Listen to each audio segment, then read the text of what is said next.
नमो लोये सौहरिहन्ताणम् नमो लोये सौहृदानम् नमो लोये सौआयर्याणम् नमो लोये सौज्यायानम् नमो लोये सौत्रिकावती सावनम् ओंकारमिन्दु संयुक्त नित्यम् जायन्ति योगिनः कामदम् औषधम् च ओंकाराय नमो नमः मङ्गलम् भगवान् मङ्गलम् गौतमो मङ्गलम् कुन्कुण्डार्यो विजेन्द्रमोसु मङ्गलम् नमः समयसाराय स्वानुभूत्या चकास्ते स्वभावाय भवाय सर्वाणां विभाव निदाताय।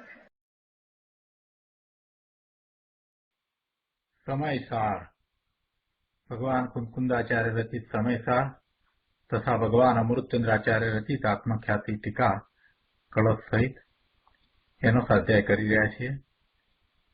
એમાં સર્વ વિશુદ્ધ જ્ઞાન અધિકાર ચાલે છે। તેમાં ગાથા 316 સુધી આપણે સ્વાધ્યાય કર્યો છે। 316 ગાથામાં એ વાત આવી કે અજ્ઞાનીને શુદ્ધ આત્માનું જ્ઞાન નથી, તેથી જે કર્મ ઉદયમાં આવે એ કર્મને એના ઉદયને પોતારૂપ જાણીને ભોગવે છે અને જ્ઞાનીને શુદ્ધ આત્માનો અનુભવ થઈ ગયો છે, તેથી તે પ્રકૃતિના ઉદયને એટલે કર્મના ઉદયને પોતાનો સ્વભાવ જાણતો નથી, તેથી તેનો જ્ઞાતા જ રહે છે, એનો ભોગતા થતો નથી। પ્રકૃતિના ઉદયને પોતાથી જુદા ન જાણવાને કારણે અજ્ઞાની એને પોતાના જાણી અને એ ભોગવે છે તો પોતાના ભાવને ભોગવે છે, તો તે એ ભાવરૂપ થઈ જાય છે, એમ એ ભોગવે છે। કાંઈ પર પદાર્થને ભોગવે છે એમ નથી। પર પદાર્થને તો જ્ઞાની પણ ભોગવી શકતો નથી, અજ્ઞાની પણ ભોગવી શકતો નથી, પણ એ પર પદાર્થને લક્ષ્ય થતા જે ભાવ છે એને અજ્ઞાની પોતાના માની અને ભોગવે છે, જ્યારે જ્ઞાની એને જાણે છે એટલે એનો જ્ઞાતા જ રહે છે, એનો ભોગવનારો ભોગતા થતો નથી, એટલે એમ એને કર્મનો બંધ થતો નથી। હવે આ અર્થનું કળશરૂપ કાવ્ય અમૃતચંદ્રાચાર્ય ભગવાન કહે છે, તો આપણે એ લઈએ। કળશ 197। અજ્ઞાની પ્રકૃતિ સ્વભાવ નિરતો નિત્યમ ભવે ત્વેદકો જ્ઞાની તુ પ્રકૃતિ સ્વભાવ વીરતો નો જાતુ ચિદ્વેદક इत्येवं नियमं निरूप्य निपुणै अज्ञानिता त्यजता शुद्ध एक आत्ममये महर्षि अचलित आसेव्यता ज्ञानिता।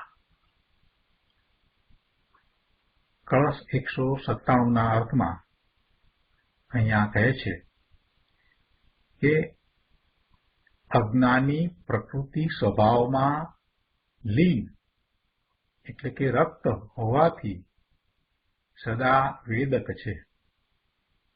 અજ્ઞાની પ્રકૃતિ સ્વભાવ નિરતઃ નિત્યમ વેદક ભવેત। અજ્ઞાની પ્રકૃતિ સ્વભાવમાં લીન છે, રક્ત છે, તેને પોતાના સ્વભાવનું ભાન નથી, પોતાના સ્વભાવનું જ્ઞાન નથી, તેથી તે પ્રકૃતિના સ્વભાવમાં લીન છે, રક્ત છે।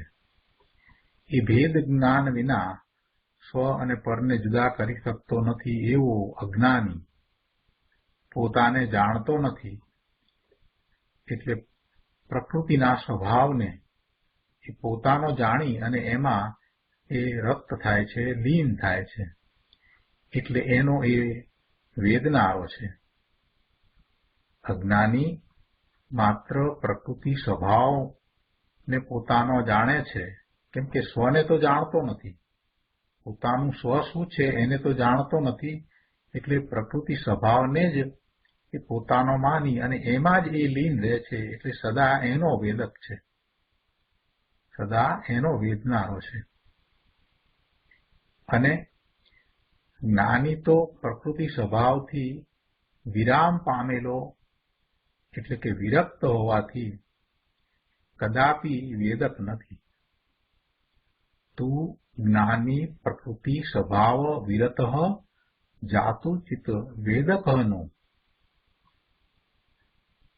જ્ઞાની પ્રકૃતિ સ્વભાવને પોતાથી જુદો જાણે છે, તેથી એનો માત્ર જ્ઞાતા દ્રષ્ટા છે, અને પોતે પોતાના સ્વભાવને જાણે છે, એટલે ક્યારેય એ પ્રકૃતિ સ્વભાવને પોતારૂપ માની અને વેદતો નથી, એટલે એનો એ ભોગતા થતો નથી. જ્ઞાની એ તો પ્રકૃતિ સ્વભાવથી વિરમ્યો છે, પ્રકૃતિ સ્વભાવને પોતાથી જુદો માને છે, એટલે એને તો પ્રકૃતિ સ્વભાવને છોડ્યો છે, પ્રકૃતિ સ્વભાવને એને તો છોડ્યો છે. પ્રકૃતિ સ્વભાવ એટલે આ કર્મના ઉદય, એને તો એને છોડ્યા છે એટલે કે એનું એ લક્ષ્ય કરતો નથી, એમાં એ રંજિત થતો નથી, એમાં એ જોડાતો નથી, એમાં એકત્વ કરતો નથી, એમાં મમત્વ કરતો નથી. એટલે કે કર્મના ઉદયોને તો એણે પોતાથી જુદા ભિન્ન જાણ્યા છે, એટલે એને છોડ્યા છે, એનું હવે એ લક્ષ્ય કરતો નથી. એમ એ પ્રકૃતિ સ્વભાવથી વિરામ પામેલો છે, એનાથી વિરક્ત થયો છે, તેને પરનો સ્વભાવ છે એમ જાણે છે, એટલે ક્યારેય એનો વેદક થતો નથી, કદાપી વેદક નથી. આવો નિયમ બરાબર વિચારીને, નક્કી કરીને નિપુણ પુરુષો અજ્ઞાનીપણાને છોડો. શું કહે છે? ઉપદેશ આપ્યો છે કે ઇતિ એવમ નિયમમ નિરૂપ્ય નિપુણૈ અજ્ઞાનિતા તેજતામ. આવો નિયમ બરાબર વિચારીને, એટલે એના ઉપર બરાબર ચિંતન કરીને, એને પછી એમ જ છે એમ નક્કી કરીને જે ધાયા પુરુષો છે એ આવા અજ્ઞાનીપણાને છોડો. શું છે અજ્ઞાનપણું? જે અજ્ઞાનીને જે ભાવ છે તે કે પ્રકૃતિના સ્વભાવને પોતાનો માનવો અને એમ જ સમગ્ર જીવન પૂરું કરવું. મોટાભાગના જીવો એમ જ કરે છે. મોટાભાગના જીવો આ કર્મના જે ઉદય આવે છે એ ઉદય સાથે એવા એકરૂપ થઈ જાય છે કે પોતાનો શું સ્વભાવ છે એનું લક્ષ્ય જીવન પર્યંત ક્યારેય કરતા નથી. પોતે ભગવાન આત્મા છે અને પોતાનો શુદ્ધ નિર્મળ સ્વભાવ છે, વિતરાગી ભાવ છે, એનો તો એમને વિકલ્પય આવતો નથી. જે કર્મના ઉદયને કારણે સંયોગો આવે છે એની સાથે એ જોડાઈ જાય છે, એના એ કરતા થાય છે, એના ભોગતા થાય છે. એટલે એવા એ અજ્ઞાની પ્રકૃતિ સ્વભાવમાં લીન રહે છે, રક્ત રહે છે અને એમ જ જીવન પૂરું કરે છે. એટલે સદાય એના જ ભોગતા, એના જ વેદક છે. પ્રકૃતિ સ્વભાવના જ એ વેદક છે. એટલે એમ બરાબર સમજીને કે આ પ્રકૃતિનો સ્વભાવ છે તે મારો નથી, એનાથી હું જુદો ભિન્ન ભગવાન આત્મા છું, અને જ્ઞાની એમ જાણે છે તો એ રીતે હું પણ એમ જ જ્ઞાનીની જેમ જ એવો નિર્ણય કરું કે આ જે કાંઈ છે તે કર્મના ઉદયને કારણે છે, કર્મનો ઉદય છે તો આ સંયોગો છે તો એ બધા મારાથી જુદા છે, એ ક્ષણિક છે. એવું બરાબર વિચારીને નક્કી કરું તો જ હું ડાયો પુરુષ કહેવાઉં, તો જ હું હોશિયાર કહેવાઉં. એટલે અહીંયા એવો ઉપદેશ આપ્યો છે કે આવો નિયમ બરાબર વિચારીને નક્કી કરીને નિપુણ પુરુષો અજ્ઞાનીપણાને છોડો. આપણને નિપુણ પુરુષ કયા છે, આપણને ડાયા પુરુષ કયા છે, ડાયા માણસો કયા છે, હોશિયાર માણસો કયા છે, સમજુ કયા છે, એટલે એવો ઉપદેશ આપ્યો છે કે તમે હવે એવા અજ્ઞાનીપણાને છોડો કે જેમાં પ્રકૃતિ સ્વભાવમાં લીનતા થાય છે, પ્રકૃતિ સ્વભાવમાં રંજન થાય છે, પ્રકૃતિ સ્વભાવમાં એકરૂપતા થાય છે. એવા પ્રકૃતિ સ્વભાવને છોડો તો જ એનું વેદન, પ્રકૃતિ સ્વભાવનું જે વેદન રહ્યા કરે છે એ છૂટે. જ્ઞાનીને પ્રકૃતિ સ્વભાવનું વેદન નથી, એને તો પોતાના સ્વભાવને જાણ્યો છે, એટલે પોતાના સ્વભાવને જાણે છે એટલે એને તો બીજા અન્યનું વેદન છે જ નહીં, પોતાનું જ વેદન છે. જ્ઞાની તો પ્રકૃતિ સ્વભાવથી વિરક્ત થયો છે, એટલે એ તો ક્યારેય એનો અનુભવનારો, એનો ભોગવનારો, એનો વેદક નથી. કર્મના ઉદયો ગમે તેવા આવ્યા હોય પણ એને એ વેદતો નથી, એવો જ્ઞાની છે. અને આ બરાબર વિચારીને નક્કી કરીને નિપુણ પુરુષો અજ્ઞાનીપણાને છોડો અને શુદ્ધ એક આત્મામય તેજમાં નિશ્ચળ થઈને જ્ઞાનીપણાને સેવો. શુદ્ધ એક આત્મામય મહર્ષિ અચલિત જ્ઞાનિતા આસેવ્યતા. શુદ્ધ એક આત્મામય તેજમાં નિશ્ચળ થઈને જ્ઞાનીપણાને સેવો. અજ્ઞાનીપણાને છોડો અને જ્ઞાનીપણાને સેવો. જ્ઞાનીપણું કેવું છે? જ્ઞાનીપણું પ્રકૃતિના સ્વભાવને પોતારૂપ માનતું નથી. અને અજ્ઞાનીપણું કેવું છે? પ્રકૃતિ સ્વભાવને પોતારૂપ માને છે અને એમાં એ લીન અને રક્ત થાય છે. તો એવા અજ્ઞાનીપણાને છોડો અને જ્ઞાનીપણાને સેવો. આવો ઉપદેશ આપ્યો છે. હવે આ કળશ ઉપર પૂજ્ય ગુરુદેવ કાનજી સ્વામીએ જે પ્રવચન આપ્યું છે એના અંશ આપણે લઈએ. પ્રવચન રત્નાકર ભાગ 9 પાના નંબર 68 ઉપર શ્લોકના અર્થમાં અહીંયા કહ્યું છે, અજ્ઞાની પ્રકૃતિ સ્વભાવમાં લીન રક્ત હોવાથી સદા વેદક છે અને જ્ઞાની તો પ્રકૃતિ સ્વભાવથી વિરામ પામેલો વિરક્ત છે, એટલે કદાપી વેદક નથી. તો એને સમજાવતા 69માં પાના ઉપર ગુરુદેવ કહે છે કે પુણ્ય પાપ આદિ શુભાશુભ ભાવ છે તે આત્માનો સ્વભાવ નથી. પુણ્ય પાપના ભાવ એ શુભ કે અશુભ ભાવ, જેનાથી પુણ્યનો બંધ પડે છે એવા શુભ ભાવ અને જેનાથી પાપનો બંધ પડે છે એવા અશુભ ભાવ. એટલે એવા શુભાશુભ ભાવ છે તે બંને ભાવ અશુદ્ધ ભાવ છે, વિભાવ છે, એ વિકારી ભાવ છે, એ આત્માનો સ્વભાવ નથી, પણ એ જળ પ્રકૃતિનો સ્વભાવ છે. આ શુભાશુભ ભાવ છે તે આત્માનો સ્વભાવ નથી. શુદ્ધ આત્મક દ્રવ્ય ત્રિકાળક નાયક છે, એનો તો એવો શુદ્ધ ભાવ છે, એ સ્વભાવ છે.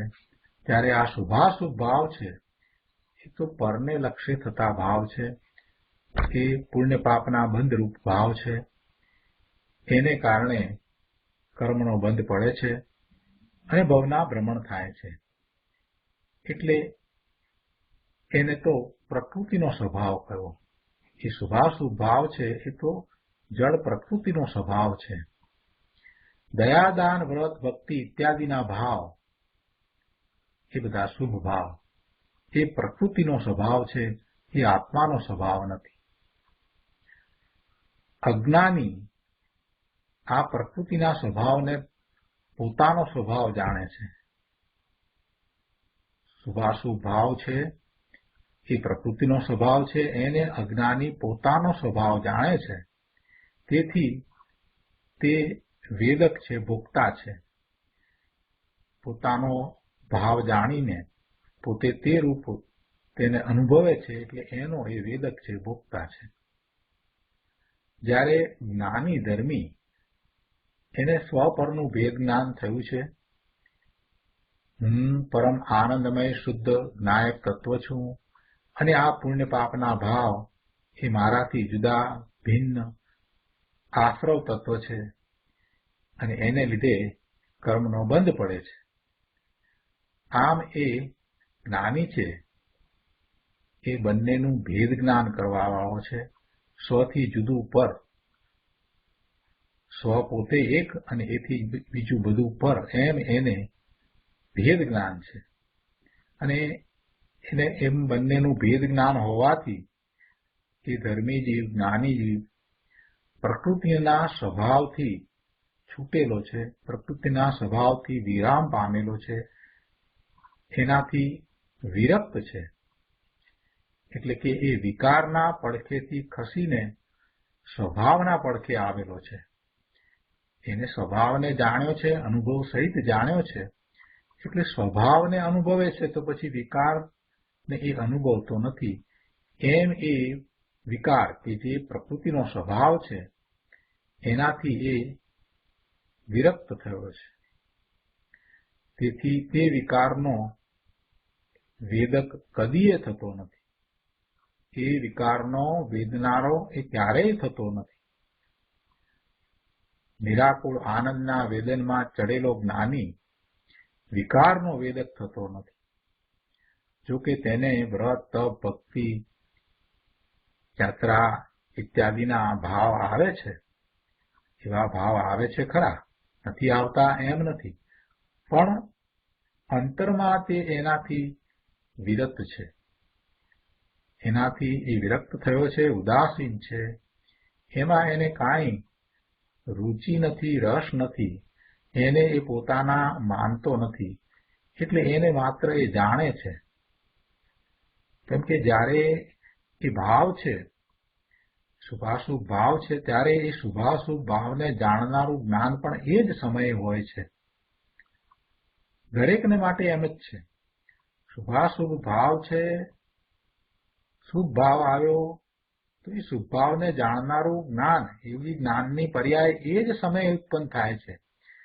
જે સમયે એ રાગની પર્યાય છે એ જ સમયે જ્ઞાનની પર્યાય છે. તેને જાણવા વાળી જ્ઞાનની પર્યાય છે.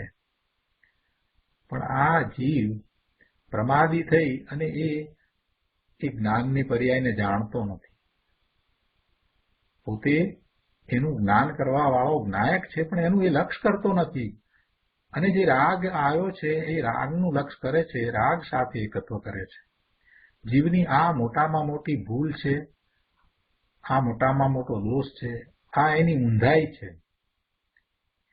આ ઊંધાઈ છે, આ ઊંધો પુરુષાર્થ છે. એ સમયે એ રાગને જાણવા વાળું જ્ઞાન છે, તો રાગને છોડીને એ પોતે પોતાના જ્ઞાન સ્વભાવે થાય એવો એ સક્ષમ છે. પણ એવું એ કરતો નથી. અનાદિનો એ એમ જ રાગ સાથે એકરૂપ થઈ જાય છે. પણ એ રાગનો જાણનારો, રાગનો જ્ઞાતા દ્રષ્ટા ક્યારેય થતો નથી. રાગથી જુદો પડે અને એને જાણે કે આ રાગ તે હું નહીં, તો એને ખ્યાલ આવે કે મારું સ્વરૂપ શુદ્ધ છે. પણ એવો એ પુરુષાર્થ કરતો નથી, એવો પ્રયત્ન કરતો નથી. મોટા ભાગના જીવોને તો આ વાતની ખબર પણ નથી.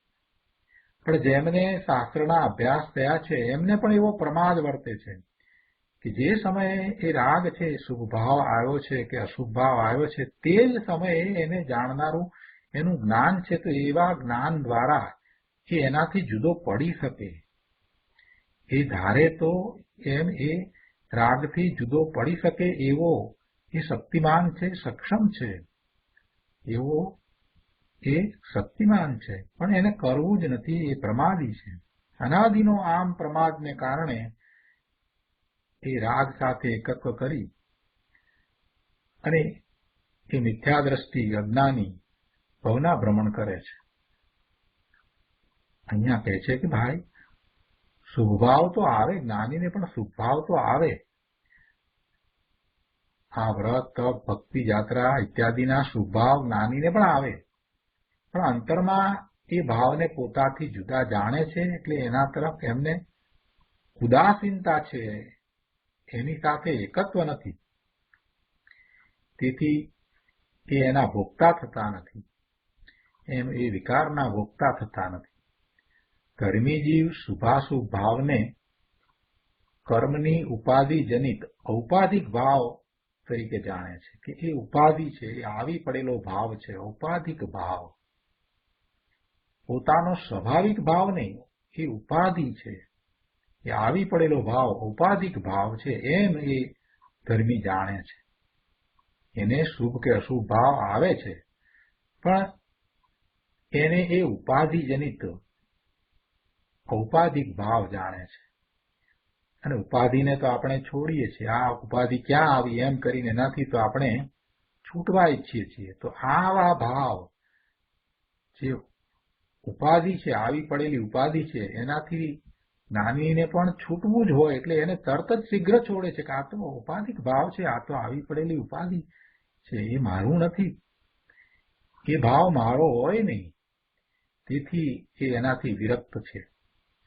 એ વિરક્ત થયેલા જ છે. જ્ઞાનીની તો શું વાત કરવી. સ્વરૂપ સાથે જેને એકત્વ થયું છે, જેને સ્વરૂપનો સંગ થયો છે, એને પરનો સંગ હોતો નથી. પરનો સંગ ભલે દેખાય પણ એ પરના સંગે ક્યારેય થતા નથી, પરના સંગે રંગાતા નથી. એટલે એવા રાગના પરિણામ થતા દેખાય પણ એ રાગ સાથે એમને કાંઈ નથી. એને એ માત્ર જાણે જ છે. એનાથી એ વિરક્ત છે.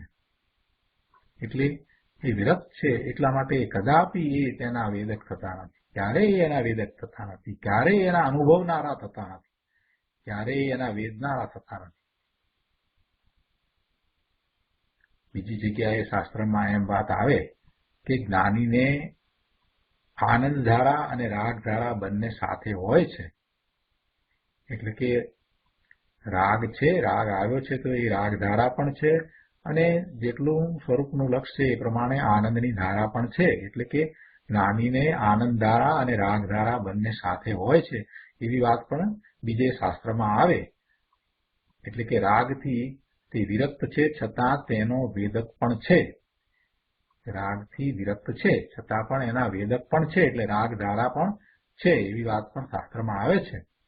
એટલે એક સમયમાં આનંદ અને દુઃખનું વેદન સાથે હોય છે એ વાત બરાબર છે અને એમ શાસ્ત્રમાં એ વાત આવે છે બીજી જગ્યાએ. પણ અહીંયા એ વાત નથી કરવી. અહીંયા તો મુખ્યતા બીજી છે. અહીંયા શું કહેવું છે કે અહીં તો આ દુઃખના વેદનને ગૌણ કરીને, જે રાગનું વેદન છે એને ગૌણ કરીને, એને વ્યવહાર ગણીને, એને અસત્યાર્થ જાણીને એને કાઢી નાખ્યો છે. એટલે એમ જ કહ્યું કે જ્ઞાની એ પ્રકૃતિના સ્વભાવને વેદતા નથી. જ્ઞાની એના વેદનારા નથી. જ્ઞાની પોતાના સ્વભાવને વેદે છે અને એ પ્રકૃતિના સ્વભાવને વેદતા નથી. એના ક્યારેય વેદક નથી. પણ એમાં જ્ઞાનીને જે રાગ છે એના જ્ઞાતા દ્રષ્ટા છે અને રાગ જેટલો છે એને એ જાણે છે ને સાથે એનું વેદન પણ હોય છે, નથી હોતું એમ નહીં. પણ મુખ્યતા શેની છે? મુખ્યતા તો પોતાના સ્વરૂપમાંથી આવતા આનંદની છે, દ્રષ્ટિ સ્વરૂપ તરફ છે. એટલે આ જે દુઃખનું વેદન જ્ઞાનીને પણ હોય છે તો એ દુઃખનું વેદન છે એને ગૌણ કરી અને અહીંયા કાઢી નાખ્યું છે અને એમ કહ્યું કે જ્ઞાની પ્રકૃતિના સ્વભાવના વેદક નથી. જ્ઞાનીને સર્વથા દુઃખનું વેદન છે જ નહીં એમ કોઈ કહે તો એ વાત બરાબર નથી. જ્ઞાનીને પણ એવું વેદન હોય છે. છઠ્ઠા ગુણસ્થાનવર્તી ભાવલિંગી મુનિવરને અંદર અતિન્દ્રિય આનંદનું પ્રચુર સ્વસંવેદન હોય છે. ખૂબ આનંદમાં હોય છે.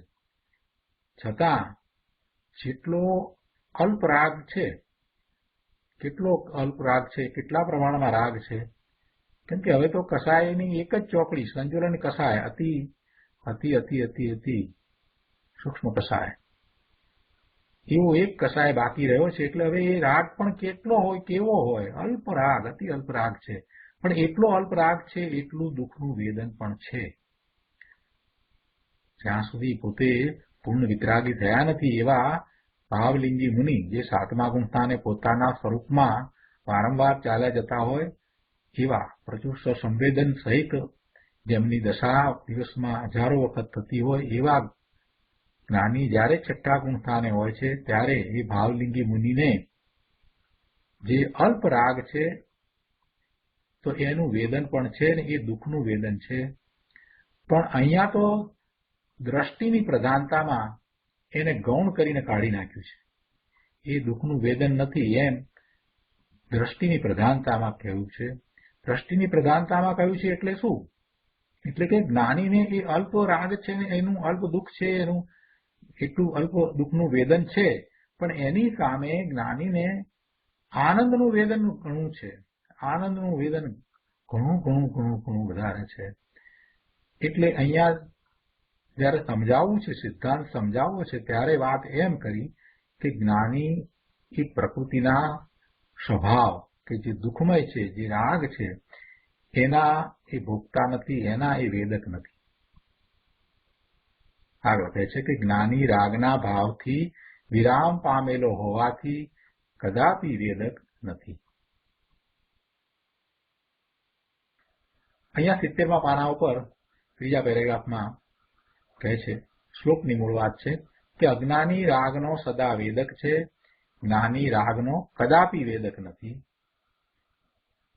આવો નિયમ બરાબર વિચારીને, નક્કી કરીને નિપુણ પુરુષો, દયા માણસો અજ્ઞાનીપણાને છોડો અને શુદ્ધ એક આત્મામય તેજમાં નિશ્ચળ થઈને જ્ઞાનીપણાને સેવો. આ વાતને સમજાવતા ગુરુદેવ કહે છે કે જુઓ, આ ઉપદેશ, આવો ઉપદેશ હોય. શું કહે છે ઉપદેશમાં? કે હે નિપુણ પુરુષો, અજ્ઞાનીપણાને છોડી દઈને, રાગને મારાપણે વેદવાનું છોડી દઈને શુદ્ધ એક આત્મામય તેજમાં નિશ્ચળ થઈને જ્ઞાનીપણાને સેવો. શું છોડવાનું છે? કોઈ પર પદાર્થને છોડવાનો છે? પર પદાર્થ તો છૂટા જ છે, ક્યાં છોડવા પણ છે જેમાં? પર પદાર્થ પ્રત્યેનું જે લક્ષ્ય છે, એ પ્રકૃતિના ઉદયને કારણે એ પદાર્થની સમીપમાં આવવાનો સંયોગ બન્યો છે, ત્યારે એ લક્ષ્ય એની તરફ રહે છે, એમાં મારાપણું છે, એને છોડવાનું છે. એ અજ્ઞાનીપણું છે. પ્રકૃતિના ઉદયને કારણે થતા જે ભાવ છે, એ ભાવને મારાપણે વેદવાનું જે થઈ રહ્યું છે, એ છોડવાનું છે. એને છોડીને શુદ્ધ એક આત્મામય તેજમાં નિશ્ચળ થઈને જ્ઞાનીપણાને સેવો. શુદ્ધ એક આત્મામય તેજમાં, ભગવાન આત્માનું એવું તેજ, કેવું તેજ છે? પોતાનો જેવો શુદ્ધ સ્વભાવ છે એવું જ એનું તેજ છે. જ્ઞાયક જ્ઞાયક જ્ઞાયક એ જ્ઞાન પ્રકાશ છે. એમાં નિશ્ચળ થઈને, એટલે કે ચલિત થયા વગર માત્ર એવા જ્ઞાનીપણાને સેવો. પોતે ભગવાન આત્મા ત્રિકાળ જ્ઞાયક જ્ઞાયક જ્ઞાનનો પ્રકાશ છે, એમ એ પોતાના સ્વરૂપને સેવો. નિરાકુળ આનંદને અનુભવો. કેમ કે એમ થતા અતિન્દ્રિય આનંદનો અનુભવ થશે, તો એવા આનંદને અનુભવો. પણ પેલા પ્રકૃતિના સ્વભાવને એકરૂપ થઈ અને જે સેવો છો, એમાં તો આનંદના સ્થાને દુઃખનો અનુભવ થાય છે. તમે દુઃખને અનુભવી રહ્યા છો. એમાં તો આકુળતા છે. તો એવી આકુળતા અને દુઃખને છોડીને નિરાકુળ આનંદને અનુભવો. આત્મામાંથી આવતા નિરાકુળ આનંદનો અનુભવ કરો. જો અહીં પર વસ્તુને છોડો એમ વાત નથી. કેમ કે પરના ગ્રહણ કે પરનો ત્યાગ એ તો આત્મા ક્યારેય ગ્રહણ કાળમાં ક્યારેય કરી શકતો નથી. પહેલાય ક્યારેય એણે કોઈ પર પદાર્થનો ત્યાગ કર્યો નથી કે પર પદાર્થને ગ્રહણ કર્યું નથી. વર્તમાનમાં પણ એમ જ છે ને ભવિષ્યમાં પણ એમ જ રહેવાનું છે. એટલે એ તો કઈ વાત જ નથી. અહીંયા તો એને રાગ અને પુણ્ય પરિણામ છે કે સારા છે, મારા છે, એમ જે અનાદિથી અજ્ઞાનવશ પકડ કરી છે ને, એ મિથ્યાત્વ ભાવ છે, એને છોડો એમ ઉપદેશ છે. આગળના પેરેગ્રાફમાં કહે છે કે જુઓ, સામે મોટો જળનો દરિયો ભર્યો હોય, સમુદ્ર હોય આખો સામે, પણ નજર સામે એટલે ફેસની સામે, માત્ર મોઢાની સામે એક નાનકડી ચાદર ની આડ ધરી દેવામાં આવે તો પેલો મોટો દરિયો દેખાય નહીં. દરિયો તો કેટલો મોટો વિશાળ છે, પણ માત્ર એક નાની 1 ફૂટની ચાદર નાનકડી કે 1 ફૂટનો નાનકડો રૂમાલ આંખની આગળ રાખી દેવામાં આવે તો આખો દરિયો દેખાય. તેમ અંદર અનંત ગુણ સ્વભાવ ભરેલો આ જ્ઞાન આનંદ સ્વરૂપ પ્રભુ આત્મા મોટો દરિયો છે. પણ આ પુણ્ય પાપ ભાવ મારા છે એવી માન્યતાની આડમાં, એની પછવાડે આ બેહદ સ્વભાવથી ભરેલો મોટો ચૈતન્ય સિંધુ એને દેખાતો નથી. એટલે કઈ એ નથી એમ નહીં. કોઈ દરિયાની સામે ઉભો રહે, પેસિફિક મહાસાગરની સામે ઉભો રહે, સામે મોટો ભોગવતો દરિયો દેખાતો હોય અને એની આગળ 1-2-4 ફૂટની વસ્તુ લાંબી પહોળી આગળ આવી જાય તો આખો સમુદ્ર ઢંકાઈ જાય. કેમ કે એની સામે એ આવ્યું છે એટલે એને દેખાતું નથી. પણ એ વસ્તુ કઈ નથી એમ નથી, એની આડમાં એને નથી દેખાતું. એવી રીતે આ ભગવાન આત્મા એવો જ્ઞાન સાગર છે, ચૈતન્ય સિંધુ છે, પણ એ આ પુણ્ય પાપના ભાવ મારા છે એમ એ પુણ્ય પાપના ભાવ સાથે, એ શુભાશુભ ભાવ સાથે એકત્વ કરે છે. એટલે પેલો બેહદ આનંદ જ્ઞાન સ્વભાવી ચૈતન્ય સિંધુ એને અનુભવમાં આવતો નથી, દેખાતો નથી, જણાતો નથી.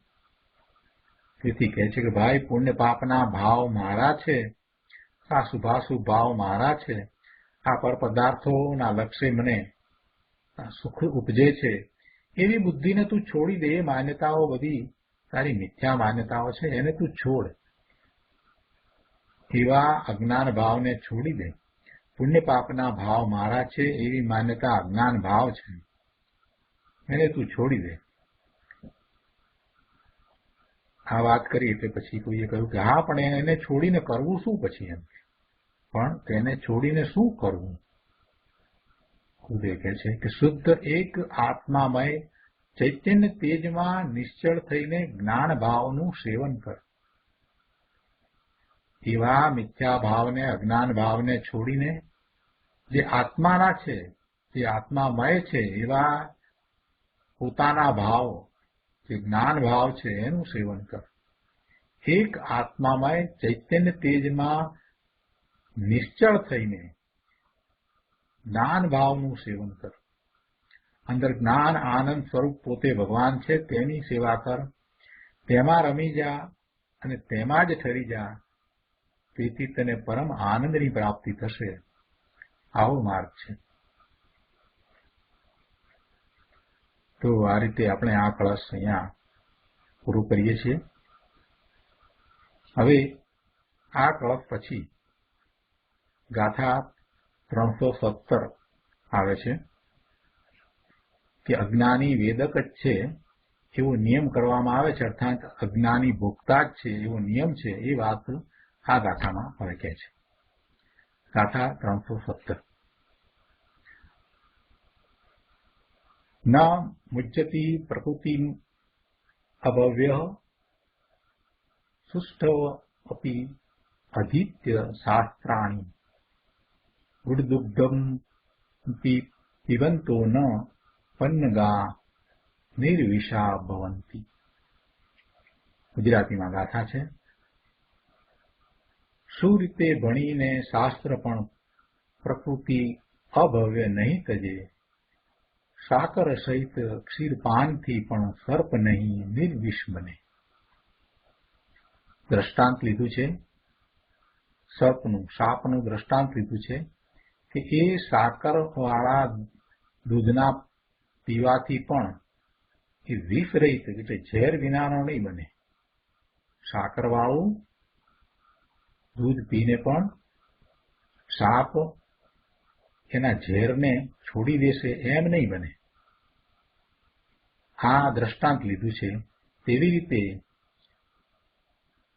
શાસ્ત્ર ભણીને અભવ્ય જીવ પ્રકૃતિના સ્વભાવને નહીં છોડે. ગાથાના અર્થમાં અહીંયા કહે છે કે સુષ્ટુ શાસ્ત્રાણી અધિત્ય અપી અભવ્ય. સારી રીતે શાસ્ત્રો ભણીને પણ અભવ્ય પ્રકૃતિ ન મુંજતી, પ્રકૃતિને છોડતો નથી, એટલે કે પ્રકૃતિના સ્વભાવને છોડતો નથી. સારી રીતે શાસ્ત્રો ભણીને શાસ્ત્રોનો અભ્યાસ કરીને પણ અભવ્ય પ્રકૃતિને છોડતો નથી, એટલે કે પ્રકૃતિના સ્વભાવને છોડતો નથી. જેમ સાકરવાળું દૂધ પીતા છતાં સર્પો નિર્વિષ થતા નથી. ગુડદુગ્ધમ પિબંત અપી પન્નગાહ નિર્વિષાઃ ન ભવન્તિ. જેમ સાકરવાળું દૂધ પીતા છતાં સર્પો નિર્વિષ થતા નથી. ટીકામાં અમૃતચંદ્રાચાર્ય ભગવાન સમજાવે છે કે જેમ આ જગતમાં સર્પ વિષ ભાવને પોતાની મેળે છોડતો નથી અને વિષ ભાવ છોડાવવાને એટલે મટાડવાને સમર્થ એવા સાકર સહિત દૂધના પાનથી પણ છોડતો નથી, તેમ ખરેખર અભવ્ય પ્રકૃતિ સ્વભાવને પોતાની મેળે છોડતો નથી અને પ્રકૃતિ સ્વભાવ છોડાવવાને સમર્થ એવા દ્રવ્યશ્રુતના જ્ઞાનથી પણ છોડતો નથી. શું કહ્યું કે આ અભવ્ય જીવ એ પ્રકૃતિ સ્વભાવને પોતાની મેળે છોડતો નથી અને પ્રકૃતિ સ્વભાવને છોડાવવામાં સમર્થ છે એવા દ્રવ્યશ્રુતના જ્ઞાનથી પણ એ છોડતો નથી. દ્રવ્યશ્રુતનું જ્ઞાન તો દિનેશ્વર ભગવાનની વાણીમાંથી આવેલું છે, એ તો ઓમકાર ધ્વનિમાંથી આવ્યું છે. એ એટલું શક્તિશાળી છે કે એને આ પ્રકૃતિ સ્વભાવ ને પોતારૂપ કર્યો છે ને એ છોડાવી શકે એવું એ જ્ઞાન છે. દ્રવ્યશ્રુતનું જ્ઞાન એ ભગવાનની વાણી એ સમર્થ છે. એને અજ્ઞાન ભાવથી છોડાવવામાં એ સમર્થ છે. આ મિથ્યાત્વ છોડાવવામાં આ દ્રવ્યશ્રુતનું જ્ઞાન છે એ સમર્થ છે. છતાં પણ એ અભવ્ય એ દ્રવ્યશ્રુતનો અભ્યાસ કરીને પણ પ્રકૃતિ સ્વભાવને પોતાની મેળે છોડતો નથી. પોતાની મેળે કેમ છોડતો નથી? કારણ કે તેને સદાય ભાવશ્રુત જ્ઞાન સ્વરૂપ શુદ્ધ આત્મજ્ઞાનના, શુદ્ધ આત્માના જ્ઞાનના અભાવને લીધે અજ્ઞાનીપણું છે. દ્રવ્યશ્રુતનો અભ્યાસ કરે અને એ જ્ઞાનના નિમિત્તે જીવ ભાવશ્રુત પ્રગટ કરે એટલે એનું અજ્ઞાન ને મિથ્યાત્વ ચાલ્યા જાય. પછી એને પ્રકૃતિ સ્વભાવનું કોઈ આકર્ષણ રહે નહીં. એને ભેદ જ્ઞાન થતાં પ્રકૃતિ સ્વભાવ છૂટી જાય, પ્રકૃતિ સ્વભાવ સાથે એકરૂપતા છૂટી જાય. પણ આ અભવ્યને તો એમ થતું નથી. અભવ્યને એમ નથી થતું. એ દ્વારા ખરેખર તો કહેવું એમ છે કે જે પુરુષાર્થ નથી કરતા એવા ભવ્ય જીવોને પણ એમ નથી થતું.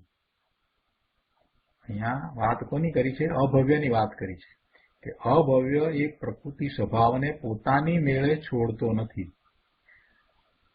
પોતાની મેળે છોડતો નથી ને એટલે એ છોડતો નથી માટે એ છૂટતું નથી.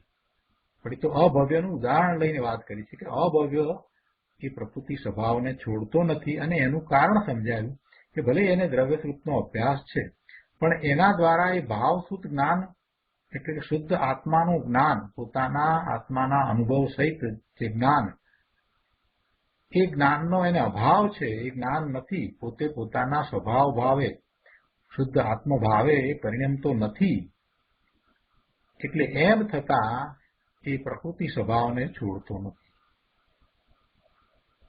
આથી એવો નિયમ કરવામાં આવે છે, અર્થાત એવો નિયમ ઠરે છે કે અજ્ઞાની પ્રકૃતિ સ્વભાવમાં સ્થિત હોવાથી વેદક જ છે. એ કર્મનો ભોગતા જ છે. અજ્ઞાની પ્રકૃતિ સ્વભાવમાં સ્થિત હોવાથી વેદક જ છે. ભાવાત્મા અહીંયા કહે છે આ ગાથામાં અજ્ઞાની કર્મના ફળનો ભોગતા જ છે એવો નિયમ કયો છે. અજ્ઞાની કર્મના ફળનો ભોગતા જ છે. એ પ્રકૃતિ સ્વભાવમાં સ્થિત છે એટલે એ કર્મનો ભોગતા જ છે, કર્મફળનો ભોગતા જ છે એવો નિયમ કયો. અહીંયા અભવ્યનું ઉદાહરણ યુક્ત છે. ઉદાહરણ બરાબર આપ્યું છે. અભવ્યનો એવો સ્વયંએવ સ્વભાવ છે કે દ્રવ્યશ્રુતનું જ્ઞાન આદિ બાહ્ય કારણો મળવા છતાં અભવ્ય જીવ શુદ્ધ આત્માના જ્ઞાનના અભાવને લીધે કર્મના ઉદયને ભોગવવાનો સ્વભાવ બદલતો નથી. શુદ્ધ આત્માનું જ્ઞાન નથી એટલે કે શુદ્ધ આત્માનો અનુભવ નથી. એવા શુદ્ધ આત્માના જ્ઞાનના અભાવને કારણે, એવા ભાવશ્રુતના અભાવને કારણે એ કર્મના ઉદયને ભોગવવાનો સ્વભાવ બદલતો નથી. કર્મના ઉદય છે તો એને ભોગવે છે, એના રૂપ થઈ જાય છે. એટલે એ કર્મના ઉદયનો એ ભોગતા જ રહે છે. માટે આ ઉદાહરણથી સ્પષ્ટ થાય છે કે શાસ્ત્રોનું જ્ઞાન વગેરે હોવા છતાં જ્યાં સુધી જીવને શુદ્ધ આત્માનું જ્ઞાન નથી, અર્થાત અજ્ઞાનીપણું છે, ત્યાં સુધી તે નિયમથી ભોગતા જ છે. ત્યાં સુધી એ કર્મફળનો ભોગતા જ છે. પ્રકૃતિના ઉદય, એના નિમિત્તે આવતા ફળ સંયોગો, એનો એ નિયમથી ભોગતા જ ઠરે છે. જ્યાં સુધી એને આત્માનું જ્ઞાન નથી ત્યાં સુધી એ નિયમથી ભોગતા જ છે. હવે આ ગાથા ઉપર પૂજ્ય ગુરુદેવ કાનજી સ્વામીએ જે વાત કરી છે એ વાત લઈએ આપણે. પ્રવચન રત્નાકર ભાગ 9, પાના નંબર 73, ગાથા 317, ટીકા ઉપરનું પ્રવચન. એમાં નીચે કહે છે કે જુઓ, સર્પની દાઢમાં ઝેર હોય છે તે પોતાની મેળે એને છોડતો નથી, તથા વિષ છોડાવવાને સમર્થ એવા સાકર સહિત દૂધપાનથી પણ એને એ છોડતો નથી. આ દ્રષ્ટાંત કર્યું. તેવી રીતે કહે છે કે અભવ્ય જીવ પ્રકૃતિ સ્વભાવને પોતાની મેળે છોડતો નથી. પ્રકૃતિ સ્વભાવને પોતાની મેળે છોડતો નથી, તથા પ્રકૃતિ સ્વભાવને છોડાવવા સમર્થ છે એવું આ દ્રવ્યશ્રુત જ્ઞાન. તો એવા દ્રવ્યશ્રુતના જ્ઞાનથી પણ એ અભવ્ય જીવ પ્રકૃતિ સ્વભાવને છોડતો નથી. વિતરાગ સર્વજ્ઞ પરમાત્માની ઓમકાર ધ્વનિ અનુસાર રચાયેલા પરમ આગમ એ દ્રવ્યશ્રુત છે. આ સમયસાર છે એ પરમ આગમ છે. નિયમસાર, પ્રવચનસાર આ પરમ આગમ છે. આ 5 પરમ આગમ કુમકુંદાચાર્ય ભગવાને રચ્યા છે ને, એ ઓમકાર ધ્વનિ અનુસાર રચાયેલા છે. ઓમકાર ધ્વનિમાંથી એ જ્ઞાન આવ્યું છે. અને એ જ્ઞાન એવું સમર્થ છે, એટલે કે એ દ્રવ્યશ્રુત એવું સમર્થ છે કે એનો અભ્યાસ કરીને જીવ પોતે ધારે તો એવું જ ભાવશ્રુત પ્રગટ કરી શકે. આ જ્ઞાનની આ વિશેષતા છે કે જે દિનેશ્વર ભગવાનની ઓમકાર ધ્વનિમાંથી આવ્યું છે અને પરમ સત્ય છે.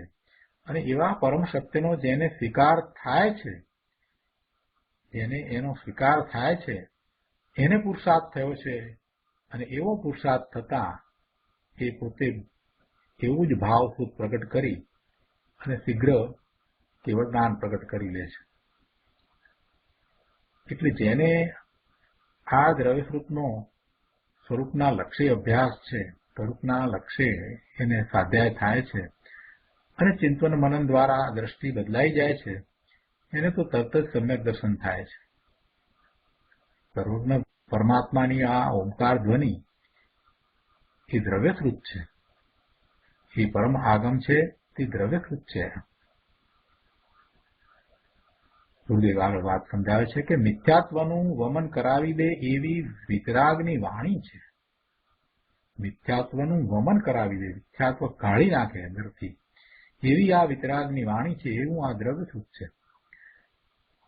વિતરાગની વાણી એટલે દ્રવ્યશ્રુત એ મિથ્યાત્વ ભાવ છોડવાનું નિમિત્ત છે.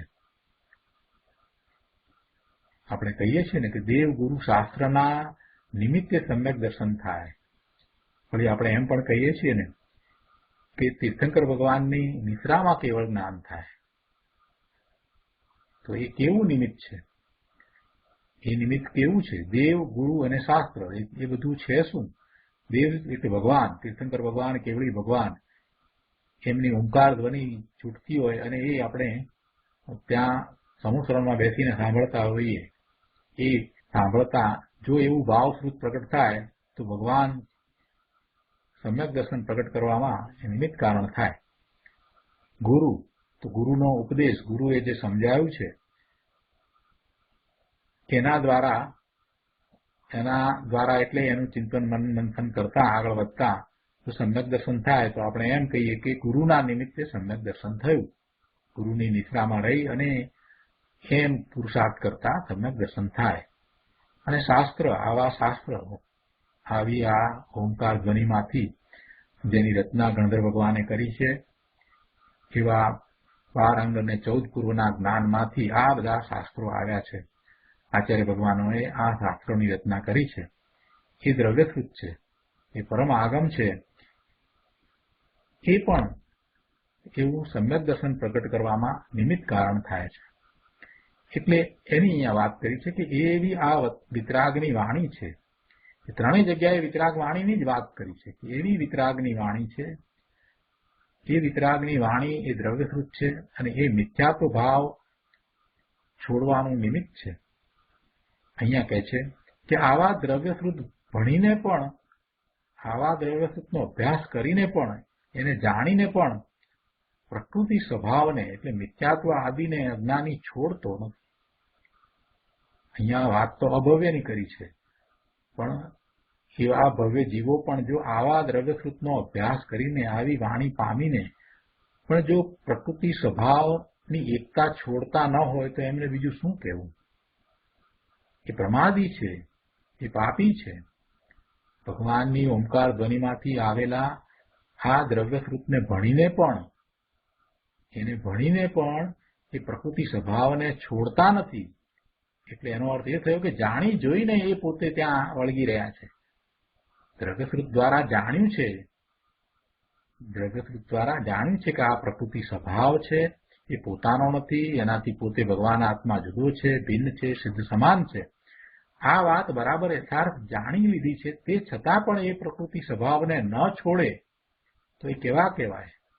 એ મિથ્યાત્વને ન છોડે તો એ કેવા ગણવાય? એમને શું કહેવું? એ સાપ જેવા છે. એવા પ્રકૃતિ સ્વભાવને, એવા મિથ્યાત્વ આદિને એ અજ્ઞાની છોડતો નથી. અહીંયા અભવ્યનું તો ઉદાહરણ આપ્યું છે, પણ ઉપદેશ આખો એ ભવ્યને પુરુષાર્થ માટેનો આપ્યો છે. અને ઉદાહરણ પણ કેવું આપ્યું? સર્પનું ઉદાહરણ આપ્યું છે કે જેમ સર્પ સાકરવાળું દૂધ પીતા છતાં વિષ ભાવને છોડતો નથી, તેમ અભવી જીવ 11 અંગ અને 9 પૂર્વનું જ્ઞાન કરે એવો અભ્યાસ કરે, ખૂબ અભ્યાસ કરે. 12 અંગમાંથી 11 અંગ અને 14 પૂર્વમાંથી 9 પૂર્વ. 11 અંગ અને 9 પૂર્વનું જ્ઞાન તો અગાધ જ્ઞાન છે.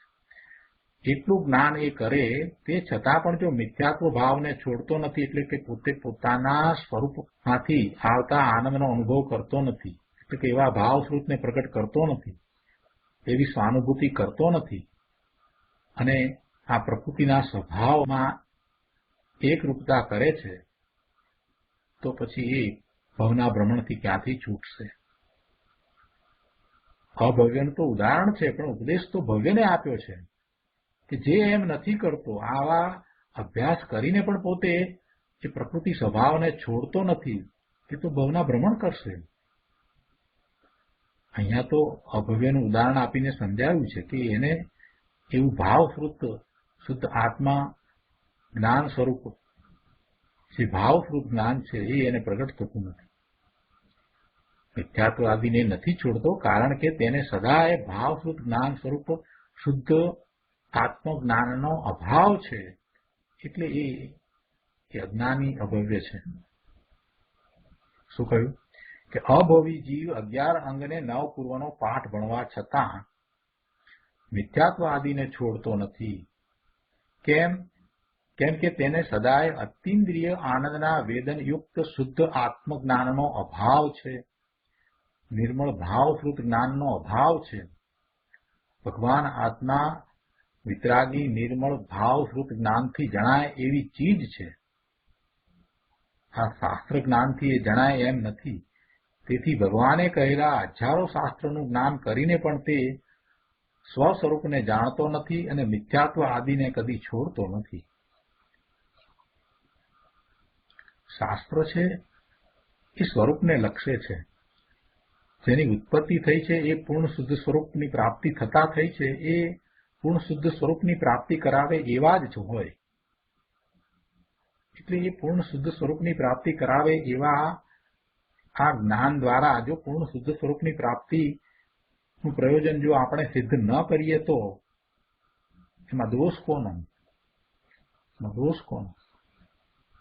કે શાસ્ત્ર તો જ્ઞાન છે, પણ એ જ્ઞાન છે તો એ જ્ઞાન કઈ આપણને એવું ભાવશ્રુત પ્રગટ કરાવી દે એમ નથી બનતું. એના નિમિત્તે પોતે ભાવશ્રુત પ્રગટ કરવાનું છે. જ્ઞાન પ્રાપ્ત થયું અને ભાવશ્રુત પ્રગટ ન કરીએ તેમાં કોનો પ્રમાદ છે?